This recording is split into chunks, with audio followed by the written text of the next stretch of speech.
Le Bitcoin continue sa phase de consolidation et comme vous le voyez aujourd'hui trouve un rebond sur la zone des 41 713 $, donc qui est la borne basse du range. C'est un très bon signal, ça permet au Bitcoin de récupérer de la force après un fort mouvement haussier et vous le savez généralement lorsque Papa Bitcoin se met à consolider, cela offre de très belles opportunités sur les altcoins et on peut évidemment en tirer un maximum profit et c'est exactement ce qu'on va aller voir ensemble dans cette émission puisque nous allons passer ensemble Ethereum, par la suite on va aller voir le crypto total, on va analyser la Bitcoin dominance et par la suite on va aller voir mon top 3 dispositions graphiques d'altcoin en 2022 qui peuvent réellement nous permettre de réaliser de très grosses performances. Donc restez bien dans cette émission parce que c'est ce qu'on va aller voir tout de suite.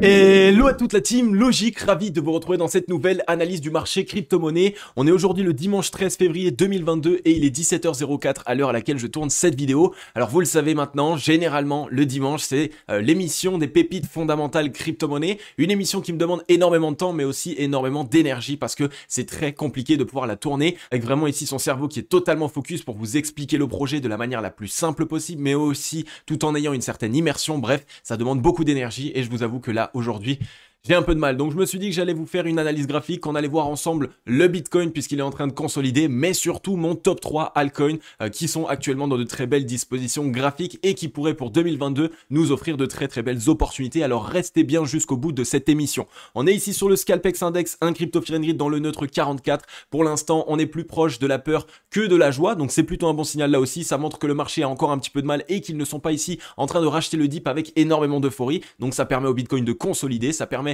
au Bitcoin aussi de ne pas sortir ici dans cette joie, dans cette extrême joie et donc malheureusement ici de se reconstruire sur une mauvaise disposition. Donc il y a tout qui est bon actuellement, ça permet simplement de récupérer de la force. Un social index sur down, donc ça c'est aussi un très bon signal, on le voit, Twitter, YouTube, Instagram, bref, tout le monde est ici au plus bas. On se dit que ce rebond est un faux rebond, que le Bitcoin va repartir à la baisse, on attend tous cette jambe baissière, 30 000, 28 000 $.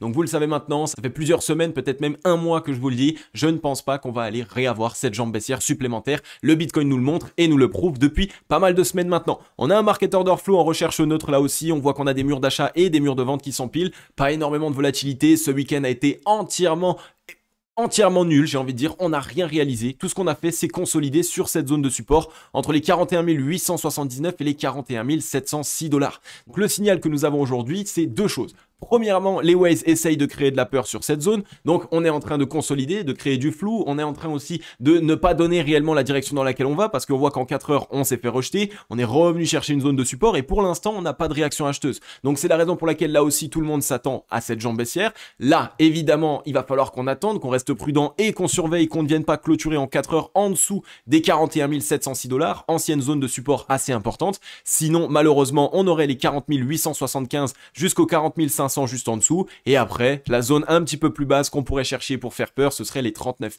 421 $ jusqu'aux 39 109 $.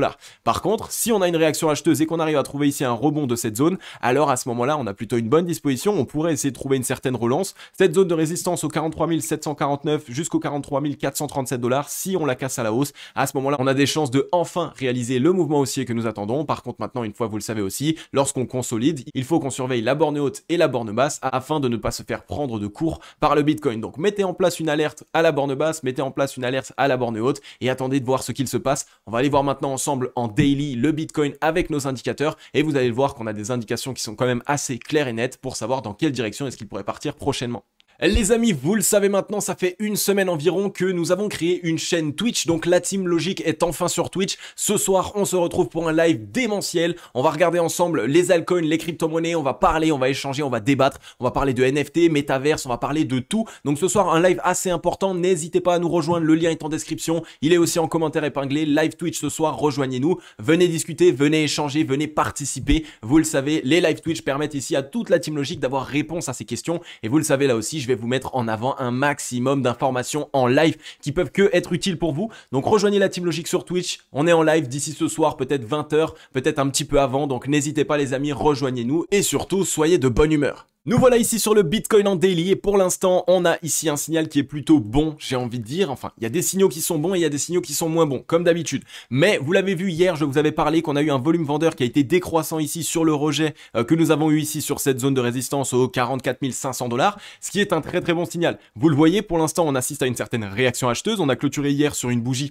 d'indécision au contact de la borne basse du range. Donc ça, généralement pareil, ça montre que les acheteurs sont plutôt présents et donc on risque d'avoir ici un rebond à court terme. Attention maintenant, ça ne veut pas dire qu'on va partir ici to the moon et que c'est le moment de FOMO, ça y est, c'est sûr et certain, le Bitcoin repart à la hausse.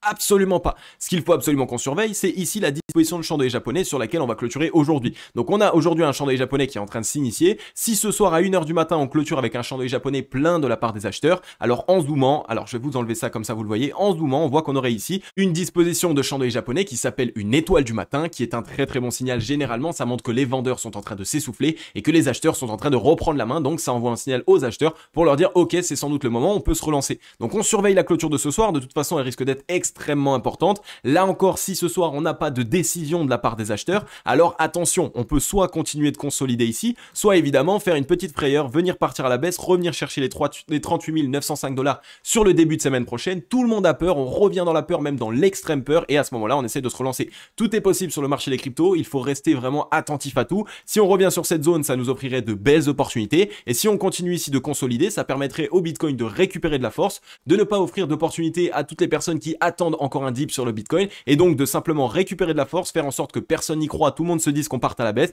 et finalement non, on se met à consolider, on récupère de la force et on essaye de partir à la hausse. Je vous rappelle qu'on est ici revenu non loin des 0,382 aux 46 753, mais que pour l'instant on n'est pas revenu la tester. Généralement on vient quand même tester cette zone, on a été rejeté ici avec 2 mèches, donc ça montre qu'il y a quand même une certaine pression vendeuse, un volume vendeur qui est décroissant ici sur 3 jours. Généralement ça permet aux acheteurs à court terme d'essayer de reprendre la main. Maintenant attention, vous le savez, il va falloir qu'on surveille toutes les indications que nous avons.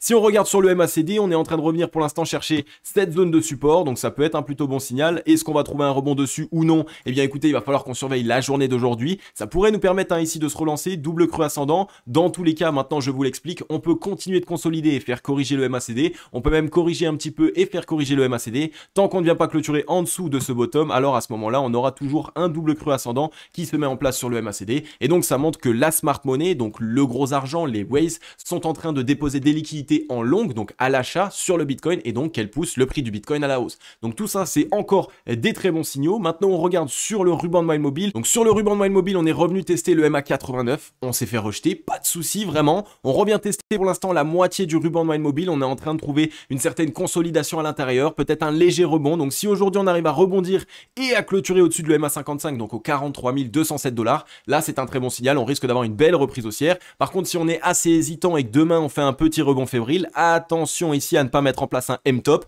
Vraiment, à ce moment-là, ça pourrait ici nous rejeter, revenir chercher cette zone, voire ici les 36 258 $ pour à nouveau créer de la peur. Et donc, évidemment, notre but à nous, ça serait de nous mettre en sécurité sur cette jambe baissière. Donc, on surveille bien tout ce qu'il se passe. On a un rebond ici sur la moitié du ruban de moyenne mobile. C'est là aussi un plutôt bon signal. Maintenant, attention, vous le savez, le ruban de moyenne mobile joue un niveau de support assez important. Donc, ici, on pourrait trouver un rebond. Mais si là, on se fait rejeter et qu'on ne trouve pas un top plus haut que les 44 478 $, donc plus haut que ce précédent top, là attention, c'est un mauvais signal et ça montrerait que les vendeurs sont en train de se présenter plus que les acheteurs. Sur le RSI maintenant, en regardant ce qu'il se passe, on est revenu au-dessus des 50, on voit qu'on a on a bien décéléré, donc la phase de consolidation dans laquelle on est en train d'entrer a permis au RSI ici de souffler, donc c'est là aussi un très bon signal. Les acheteurs récupèrent de la force avant d'essayer d'initier un prochain mouvement. On récupère de la force, on peut se mettre à consolider, on peut essayer de mettre un double creux ascendant, bref, pour l'instant il y a tout qui est possible, il faut simplement surveiller de ne pas clôturer en dessous des 41 732 $, qui serait là un très mauvais signal puisqu'on viendrait faire un bottom plus bas que le précédent bottom. Donc on est revenu non loin des 50 de RSI, on voit qu'on était parti presque sur les 70, donc ça permet aux acheteurs de récupérer de la force, de ici aussi commencer à souffler un petit peu et après seulement essayer de se mettre à consolider pour récupérer et ensuite essayer de renvoyer le prix. Donc là pareil, Bitcoin dans une plutôt belle disposition, on voit que les vendeurs ont vraiment du mal, donc les vendeurs n'ont pas énormément de force pour l'instant, donc tant qu'on tient cette zone, c'est un bon signal. Surveillez bien toutes les indications que je vous ai données aujourd'hui, ça fera en sorte que vous ne vous fassiez pas prendre de cours et on va aller voir maintenant ensemble Ethereum. On est ici sur Ethereum, Ethereum qui pour l'instant est en train de montrer certains signes de faiblesse puisque le volume vendeur sur Ethereum a été plutôt croissant. Alors oui, on a eu un volume vendeur qui a été décroissant donc sur la journée d'hier, mais je vous rappelle que le week-end, de toute façon, on a généralement un volume vendeur qui n'est pas très important, ni un volume acheteur qui est très important. Simplement parce qu'il n'y a pas beaucoup de volatilité, les professionnels ne sont pas là, et donc il n'y a pas beaucoup de liquidités qui y sont déversées. Donc Ethereum est venu faire un petit fake out pour l'instant de sa trend, donc on était dans un bull flag, hein, on a cassé à la hausse la trend de baissière. Malheureusement pour l'instant on est en train de la réintégrer avec un retest ici en tant que résistance. Donc Ethereum a fait un petit fake out, on risque ici de corriger, revenir chercher les 2786 voire les 2727 dollars en tant que support et peut-être par la suite enfin initier un double creux ascendant assez important. Je vous en avais parlé, je vous avais dit que Ethereum est en train de trouver un beau rebond, mais attention, c'est pas le moment de rentrer, il faut attendre cette deuxième jambe baissière qui arriverait et donc elle est peut-être en train ici de se mettre en place. On a buté sur une zone de résistance clé, 3291 dollars, zone qui avait été déjà travaillée ici dans le passé et travaillée là aussi dans le passé, hein, c'est vraiment ici cette zone qui nous avait permis sur le double creux ascendant de vraiment avoir la grosse reprise haussière. Donc on est à nouveau en train de la travailler, dès lors qu'on la cassera, bien vous voyez, on risque ici d'avoir le même mouvement sur Ethereum, quelque chose d'assez assez important en termes de mouvement haussier. Donc on surveille bien tout ça sur Ethereum, on a peut-être des opportunités qui sont en train d'arriver, on quitte les 52 RSI, donc là encore c'est un signal qui ne nous trompe pas, j'ai envie de dire, on va sans doute ici revenir chercher cette zone de support au 42,22 qui était la ligne de coup du double creux ascendant qu'on a initié. Donc on pourrait revenir la chercher et essayer de trouver un rebond ou alors même revenir un petit peu plus bas, revenir chercher les 35,65 et ensuite trouver un certain rebond. De toute façon, tant qu'on ne trouve pas un bottom plus bas ici que les 21,57, donc ça risque d'être assez difficile, et bien on risque de transformer ici cette figure en un double creux ascendant. Donc surveillez bien tout ça, Ethereum qui pourrait faire une petite frayeur sur les prochains jours, mais surtout qui pourrait nous offrir de belles opportunités. Donc on garde bien tout ça en tête. Et là encore, je ne vous dis pas pour rien que Ethereum est dans une belle disposition haussière, malgré la petite jambe baissière qu'on peut essayer de réaliser, simplement parce qu'on est toujours ici dans un très gros double creux ascendant. Donc tant qu'on ne vient pas clôturer là encore en dessous de ce précédent bottom, eh bien on a ici les Waves, la smart money qui déverse des liquidités à l'achat. Tant qu'on met en place des doubles creux ascendants comme ça sur le MACD, c'est qu'on a des liquidités qui se déversent à l'achat. Par contre inversement, si on commence à mettre en place des M-top, là à ce moment-là, les liquidités se déversent pour les vendeurs. Donc pour l'instant, on est en double creux ascendant, on est en double bottom, donc la smart money se dirige plutôt à l'achat sur cet actif. Donc on peut avoir ici cette petite correction, on fait peur et en même temps on récupère du souffle. Ce que je vous explique depuis un certain temps, c'est que le Bitcoin prépare un mouvement dans son coin sans les altcoins. La Bitcoin dominance nous le montre et c'est exactement ce qu'on va aller voir tout de suite.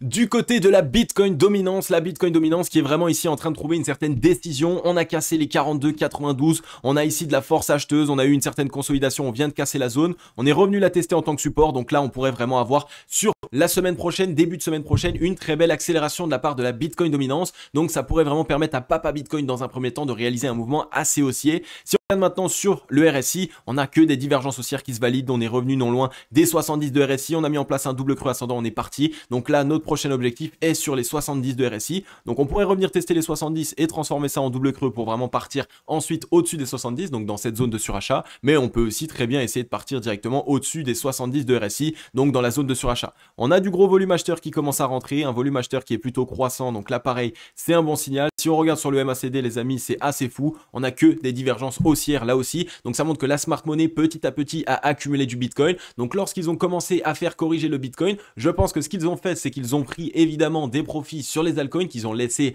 en stablecoin, et là maintenant qu'on a bien fait peur et qu'on sait qu'on veut essayer de relancer le Bitcoin dans un premier temps, eh bien on renfloue petit à petit des positions sur le Bitcoin, on fait croire à tout le monde que les altcoins vont réaliser de grosses performances, et alors que finalement la majorité des altcoins risquent ici de ne pas tout de suite dans un premier temps bénéficier de ces liquidités, sauf certains altcoins qu'il faut savoir trier avec soin, et c'est exactement ce qu'on va aller voir tout de suite. La Team Logic, on est ici sur un actif qui a énormément fait parler de lui. Vous le connaissez évidemment, le Solana. Le Solana, combien se sont demandé quand est-ce qu'il faut rentrer sur le Solana? Même j'ai envie de vous demander, dites-moi dans les commentaires combien ont acheté les tops sur Solana. Combien sont allés acheter ici lorsqu'on avait un Solana quasiment aux 200 $ alors qu'on revenait des 20 $, donc on venait de faire un x10. S'il vous plaît, dites-le moi dans les commentaires, ça va me permettre un petit peu bien de savoir à quel pourcentage, j'ai envie de dire, vous tombez dans les erreurs et est-ce que vous avez surtout tiré des leçons de ces erreurs. Donc le Solana maintenant a bien corrigé, on parle ici d'une correction très importante, depuis son top on est sur une correction de 64% de hausse, donc c'est un très bon signal. On est ici dans une double zone de rechargement acheteuse. Donc la zone de rechargement acheteuse, c'est entre les 0,618 et les 0,786 de Fibonacci à long terme. Donc on est ici en daily. Donc j'ai tracé ici le premier Fibonacci donc du premier mouvement et aussi le deuxième Fibonacci du mouvement dans son intégralité. D'accord? Donc on est revenu chercher ici entre les 0,618 et les 0,786. C'est pareil ici dans le passé. C'est la raison pour laquelle je vous ai mis ici deux rectangles verts. Dans ces rectangles verts, la smart money, donc le gros argent, réaccumule des positions sur des actifs qui fondamentalement parlant sont toujours bons. Solana, évidemment, même si ces derniers temps ils ont été un peu victimes de leur succès, il y a eu beaucoup de transactions qui ont été faites sur leur blockchain et donc ça a évidemment amené la même possibilité, beaucoup plus de failles, mais ils sont toujours fondamentalement parlant très bons, ils ont toujours une très bonne crédibilité, ils ont toujours un écosystème qui est tangible, qui est fiable et qui ne cesse d'essayer de croître et de grandir. Donc bref, il y a tout ce qu'il faut. Donc on est ici dans un beau double creux ascendant sur le Solana qui est en train de s'initier dans une zone de rechargement acheteuse. Donc ça c'est vraiment ici, j'ai envie de dire, du pain béni. Si on trouve un niveau de support, donc si on trouve rebond ici au-dessus des 88 $, donc du précédent bottom, alors à ce moment-là on risque d'avoir une reprise acheteuse assez importante sur cet actif puisque l'objectif serait ici aux 154 $. Donc si là par exemple voilà, depuis ce point là on revient chercher ne serait-ce que l'objectif, on est sur 69% de hausse. Donc un Solana qui a bien corrigé et qui peut nous offrir de belles opportunités. On est en train de se faire rejeter ici d'une zone de résistance assez importante, les 118 $.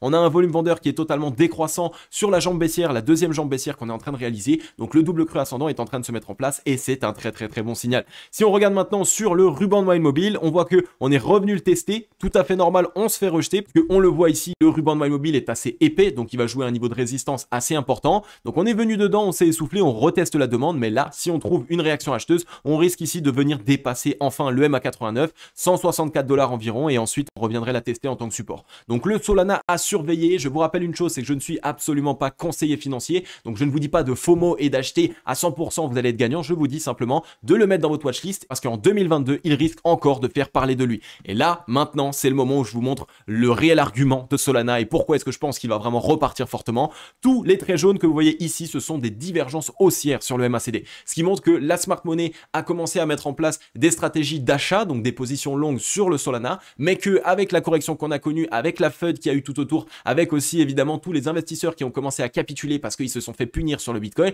eh bien il y a eu une correction sur le cours. Mais le MACD nous montre que le gros argent, donc la majorité des fonds qui sont investis dans Solana sont en train de se déplacer vers l'achat. Donc toutes les divergences haussières qu'on voit ici montrent que la smart money petit à petit a réaccumulé des positions sur cet actif. Donc on a vraiment ici la possibilité d'avoir une très belle réaction acheteuse et sur le MACD, on est bien plus avancé que sur le Bitcoin puisque là, on est revenu tester la ligne de coup du double creux ascendant. Donc si on trouve un rebond ici, là, c'est le moment, Solana risque d'avoir enfin sa réaction acheteuse. Donc là, Solana, je lui donne un jour, 2 jours peut-être maximum avant peut-être de nous montrer de quoi est-ce qu'il est capable à la hausse. Si on regarde maintenant sur le RSI, c'est très propre. On est revenu sur les 50, on se fait rejeter, c'est tout à fait normal. On revient tester un niveau de support. On va sans doute revenir tester les 30 de RSI, je pense, et ensuite essayer de trouver un rebond. Donc on surveille bien tout ça, mais le Solana, peut-être ce soir ou demain, risque de nous offrir une belle opportunité. Et en plus de ça, on aurait ici un double creux ascendant assez important qui nous permettrait de repartir au-dessus des 30 de RSI, au-dessus des 50 de RSI, excusez-moi. Donc mettez le Solana dans votre watchlist. 2022, il a bien corrigé, il avait bien performé aussi, et généralement, lorsqu'un actif corrige fortement, ça nous offre de très belles opportunités. Ensuite, la team logique, on est ici sur The Graph, donc le GRT, et vous le savez, maintenant, je pense que vous commencez à connaître la musique.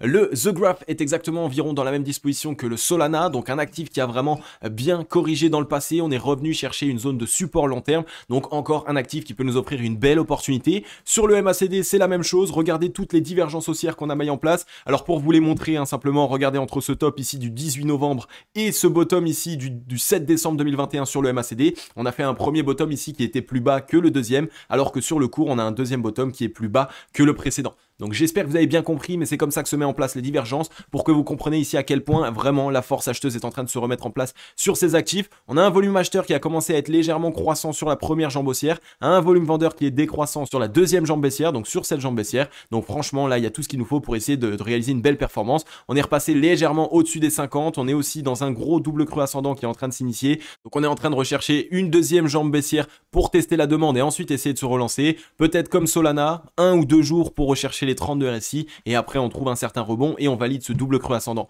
Donc là pareil, The Graph GRT, mettez-le dans votre watchlist. Au niveau du ruban de MindMobile, c'est exactement la même chose que sur le Solana. On est revenu le tester en tant que résistance, on se fait rejeter et ensuite on essaye de trouver une réaction acheteuse. Donc c'est maintenant, de toute façon, c'est le moment où il faut vraiment trouver la réaction acheteuse pour pouvoir essayer de casser le ruban parce que sinon malheureusement ce serait immédiatement un rejet. Donc là pareil, The Graph, mettez-le dans votre watchlist pour 2022, il est vraiment dans une très belle disposition et si on regarde un petit peu en termes de pourcentage, je vais quand même vous montrer, il a corrigé ici depuis son top, donc allez on va dire depuis la mèche jusqu'au jour d'aujourd'hui, on est à moins 85,77%. Donc les amis, vous êtes encore beaucoup à vouloir rentrer sur des actifs qui sont à plus 100, plus 200, plus 300% de hausse, mais c'est ce type d'actifs qui fondamentalement parlant sont encore bons et qui surtout viennent de corriger énormément. C'est eux qui représentent les pépites, c'est eux qui représentent les opportunités de demain.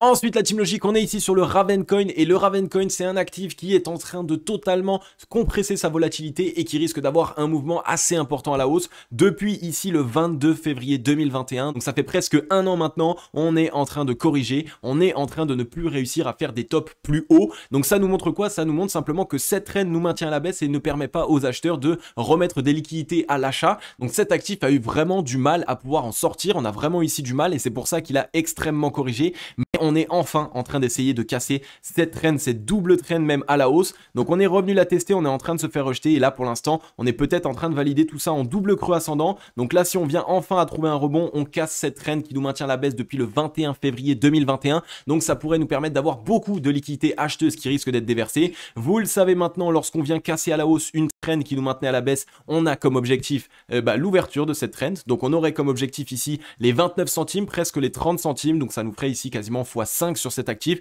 Donc c'est assez incroyable. On a eu du gros volume acheteur qui est rentré. Donc ça montre que cet actif est mûr et que les acheteurs sont en train de se présenter. Sur le MACD, là pareil, c'est toujours très bull. On est sur un beau double creux ascendant qui est en train de s'initier. Donc les acheteurs sont en train de se présenter. Et si on regarde maintenant sur le RSI, on a un très gros double creux ascendant. On a retesté les 50, on s'est fait rejeter. Donc on teste la demande. Et là, dès lors qu'on va ici trouver la réaction acheteuse, on voit que l'objectif, c'est directement 70 de RSI et peut-être même plus si jamais on a vraiment de la force acheteuse. Et au vu de la récupération de force qu'on a fait et qu'on a mis en place sur cet actif, vraiment en 2022 il représente une très grosse opportunité. Donc là pareil, le Ravencoin, mettez-le dans votre watchlist, il a énormément corrigé, il offre de très belles opportunités et surtout on est sur des zones qui sont clés, on est en train de travailler cette zone de résistance. Pareil, on s'est fait juste rejeter du ruban de MindMobile qui est un niveau de résistance assez important puisque on est en train de corriger depuis un certain temps, mais on voit que là on a vraiment cette décision et cette envie d'essayer de le récupérer à la hausse. Donc là encore, mettez-le dans votre watchlist la team logique et si vous avez kiffé ces trois actifs, ces trois altcoins qui vraiment offrent de très belles opportunités pour 2022, vous savez ce que vous avez à faire, bombardez les likes, bombardez les commentaires, abonnez-vous, activez la cloche les amis si vous avez envie de pouvoir sauter sur un maximum d'opportunités crypto-monnaie en 2022. Ok la team logique, j'en ai fini avec cette émission, j'espère vraiment qu'elle vous aura permis de comprendre ce qu'il se passe sur le Bitcoin, mais aussi de pouvoir évidemment être friand de ces trois actifs dans de très belles dispositions graphiques que je vous ai mis en avant aujourd'hui. C'est des altcoins qui fondamentalement parlant sont toujours très bons, c'est des actifs qui je pense la majorité des investisseurs se sont toujours demandé est-ce que je dois investir dedans, quand investir dedans, et lorsqu'on a une correction, lorsqu'il corrige énormément, beaucoup se demandent est-ce que je dois monter dans le train, est-ce que c'est maintenant, est-ce que c'est pas maintenant? Eh bien oui. C'est le moment. Le moment opportun sera toujours lorsqu'il y a une correction. Ça vous évite de toute façon d'acheter les tops. Donc lorsqu'on vient de corriger énormément sur un actif et que fondamentalement parlant, il est toujours très bon, alors que vous avez des chances de réaliser des profits dessus. Donc vous le savez une fois de plus, c'est pas un conseil en investissement, absolument pas. Faites vos propres recherches. Mais en tout cas pour ma part, par rapport à mes stratégies et à mon plan d'action d'investissement, ces trois altcoins en 2022, je peux vous le dire. Et d'ailleurs, je vous referai un petit débrief dans 5 mois, 6 mois peut-être. On verra les performances qu'ils vont réaliser. Donc voilà, maintenant vous le savez les amis, vous êtes en train de regarder cette conclusion, mais je suis peut-être déjà en live sur Twitch. Alors rejoignez-nous sur Twitch les amis, ce soir on essaye de faire un petit live assez amusant, assez sympathique, on va rigoler, on va discuter, on va débattre, on va passer des altcoins, on va passer des cryptos, bref, on va faire plein de choses. Rejoignez-nous, le lien est en description, il est aussi en commentaire épinglé, je vous attends de l'autre côté. Pour ma part, comme d'habitude, je vais vous dire soit à ce soir dans le live, soit à demain dans la prochaine émission. Je vais vous souhaiter à tous et à toutes une agréable journée ou une agréable soirée. C'était Cryptologique. Ciao.